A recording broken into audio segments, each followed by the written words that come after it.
ചേച്ചി ഭക്ഷണം കൊണ്ടുവന്നിട്ടുണ്ട്, കഴിക്കും. ഏയ് വേണ്ട ചേച്ചി. അതെന്താ നിരാഹാരോ? ഏയ് നിരാഹാരമൊന്നുമല്ല, എനിക്ക് വിശപ്പില്ല. ആരെങ്കിലും വിളിക്ക് രാജു. വേണ്ട ചേച്ചി. രാജു, നീ വർമ്മ സാറിനെ ഫോൺ ചെയ്യും. വർമ്മ സാർ SP സാറിനെ ഒന്ന് വിളിച്ചു പറഞ്ഞാൽ അവിടെ തീരും നിന്റെ കേസൊക്കെ. രാജു, എന്താ ചേച്ചി? നീ സത്യം പറയും.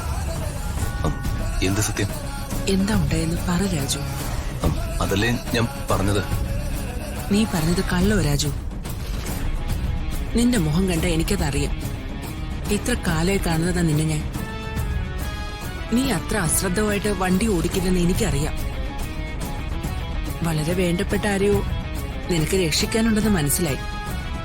ചേച്ചി കാണിക്കുന്ന ഈ കരുണയ്ക്ക് എനിക്ക് നന്ദിയുണ്ട്.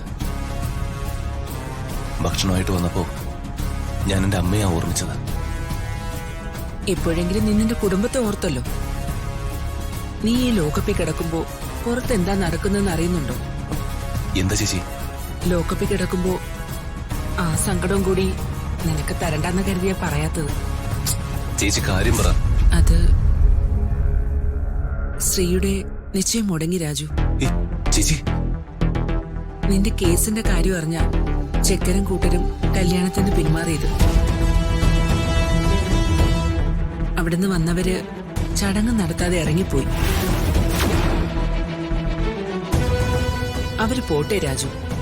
നിസാർ ഒരു ആക്സിഡന്റ് കേസിന്റെ കാര്യം പറഞ്ഞ് കല്യാണം മുടക്കിയവരുമായിട്ട് സ്ത്രീക്കൊരു ബന്ധം വയ്ക്കാതിരിക്കുന്നതാ നല്ലത്. ചേച്ചി പറഞ്ഞ ശരിയാ. അതെന്തായാലും നന്നായി. ഋതിക മേഡം എന്തിനാ എന്നെ വിളിക്കുന്നേ? ഋതിക മേഡം? മാഡം എന്തിനാ വിളിക്കുന്ന?